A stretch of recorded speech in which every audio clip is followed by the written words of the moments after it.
Welcome back from the break. Pakistan और भारत के दरमियान दो तरफा तिजारत के फरोग को खित्ते की तरक्की, खुशहाली और अमन के लिए इंतहाई अहम करार दिया जाता है।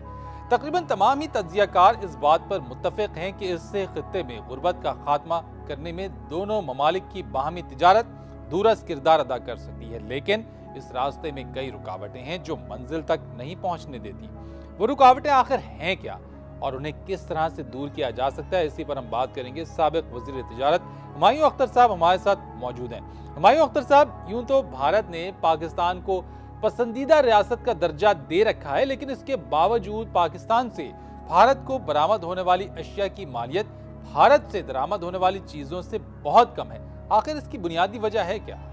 पाकिस्तान जो है उसने भारत को वो ज़रा मुख्तलिफ किस्म से उसका रवैया होता है, तो इसका कोई ख़ास फ़र्क मेरी नज़र में नहीं पड़ता। तिजारत कम होने की हमारी एक बहुत बड़ी वजह यह है कि हमारा जो लैंड रूट है वो बंद है, उसमें ट्रांसपोर्टेशन जो होती है, आपको पता है कि भारत के ट्रक पाकिस्तान में नहीं आ सकते, हमारे भारत में नहीं जा सकते, ट्रक लोड अनलोड होते हैं बॉर्डर्स पे। फ़र्ज़ करें अगर नॉर्दर्न भारत में आपको कोई चीज़ चाहिए तो वो पहले आप कराची भेजें, फिर आप बम्बई भेजें, कलकत्ता, और फिर ऊपर आए, तो वो वायबल नहीं होती, फिजिबल नहीं होती। कम होने का एक मेन वजह यह है। अच्छा हुमायूं अख्तर साहब, एक बात और कि पाक भारत तिजारत के हवाले से कोई भी फोरम हो, नॉन टैरिफ बैरियर्स का मसला सबसे ज्यादा जेर बहस आता है।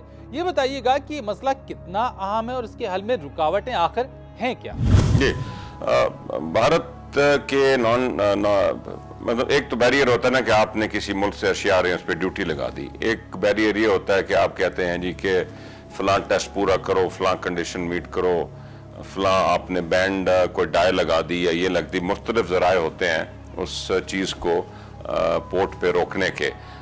तो इसमें कोई शक नहीं है कि ज़्यादातर जो पाकिस्तानी अशिया भारत जाती हैं, फ़र्ज़ करें टेक्सटाइल की प्रोडक्ट्स या होम टेक्सटाइल या गारमेंट्स वगैरह, उसमें तरह तरह के नॉन टैरिफ बैरियर्स लगे हुए हैं, और हम अरसा-दराज से ये मामला भारत के साथ उठाते हैं कि ये नॉन टैरिफ बैरियर्स ठीक करेंगे तो हम तजारती मामलात में आगे पेशरफ्त करेंगे। अच्छा, वजीर तिजारत मखदूम अमीन फ़हीम भी इस माह की 26 तारीख को भारत का दौरा कर रहे हैं। आपके ख्याल में ये दौरा कितना अहम है और किस किस्म की पेशरफ्त का इम्कान आप देखते हैं? देखिए, अच्छी बात है कि हमारे वजीर तिजारत तशरीफ़ ले जा रहे हैं इंडिया। मुझे इस बात का यकीन है कि जैसे जैसे कॉम्पोजिट डायलॉग में और हमारे सियासी मामलात में भारत के साथ पेशरफ्त होती है, वैसे वैसे हमारी तिजारत में भी पेशरफ्त होनी चाहिए। ये हमारे लिए अहम है। पार्टीशन से पहले हमारी ज़्यादा तिजारत आपस में ही हुआ करती थी, पाकिस्तान और भारत की, और अब यह है कि सिर्फ हमारी 5% तिजारत जो है वो भारत के साथ है।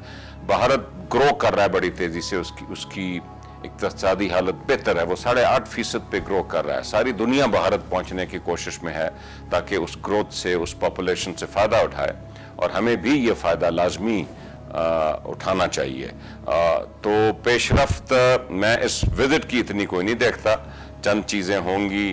मसलन मेरे ख्याल में भारत जो यूरोपियन यूनियन हमें कंसेशन दे रहा है, जिसको भारत WTO में चैलेंज कर रहा है, वो शायद अपना चैलेंज विड्रॉ कर लेगा, एक अच्छा CBM होगा। लेकिन ये मामलात अगर हमने तिजारत के आगे बढ़ाने हैं तो ये जो मोस्ट फेवर्ड नेशन का दर्जा जब हम भारत को दें, तो उसके साथ साथ ये नॉन टैरिफ बैरियर्स हटाएं, जिससे ये south Asia free trade agreement जो है, जिसको सेफ्टा कहते हैं, वो आगे बढ़ सके। वो बुनियादी तौर पे इस वजह से आगे नहीं बढ़ा कि पाकिस्तान और भारत की आपस में तिजारती ताल्लुकात ठीक नहीं। और मैं ये कहूँगा कि हम MFN स्टेटस सिर्फ तब उठाएं जब पाकिस्तान और भारत आपस में, सिर्फ ये दो ममालिक आपस में एक बायलैटरल ट्रेड एग्रीमेंट साइन करें, और हम पूरा अपनी इकॉनमी ना खोलें। जो चीज़ हम समझते हैं कि भारत हम भेज सकते हैं वो उसमें डलवाएं, और जो हम समझते हैं कि भारत की अशिया पाकिस्तान में जैसे मशीनरी है या रॉ मटेरियल्स हैं, वो हमारे इंडस्ट्री को मदद करेंगे, वो चीज़ें हम पाकिस्तान में आने दें। कुछ सेक्टर्स को हम अभी बंद रखें और ये हम एक बायलैटरल ट्रेड एग्रीमेंट जो कि साफ्टा के भी बियॉन्ड हो, जो साफ्टा में कंसेशन है उससे ज़्यादा कंसेशन हमें मिले, तब मैं देखता हूँ कि आपस में इन दो ममालिक की तजारत बढ़ सकेगी। अच्छा हुमायूं साहब, पाक भारत तिजारती ताल्लुकात अपनी जगह, लेकिन सार्क के क़याम का मकसद खित्ते में तिजारत का फ़रोग भी है। ये तंजीम अपना मकसद हासिल करने में किस हद तक कामयाब नजर आई है?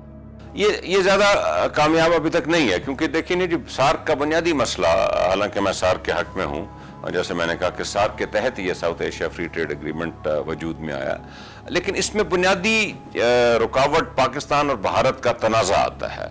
और वो कोई भी आप मसला ले लें, चाहे वो ट्रांसपोर्टेशन का ले लें, ट्रांजिट ट्रेड का ले लें, तिजारत का ले लें, उसमें हमेशा जो पाकिस्तान भारत की आपस में तलखियां हैं वो अड़े आती हैं। तो मैं उम्मीद करता हूं कि जैसे जैसे पाकिस्तान और भारत के ताल्लुकात बेहतर होंगे तो आप देखेंगे कि सार्क की कारकर्दगी भी बेहतर होगी। बहुत शुक्रिया आपका हुमायूं अख्तर खान साहब हमसे बात करने के लिए। और नाज़रीन, इस प्रोग्राम में मजीद कुछ दीगर मौज़ूआत हैं जिन पर हम बातचीत करेंगे, लेकिन वक्त हुआ एक ब्रेक का। स्ट्रेट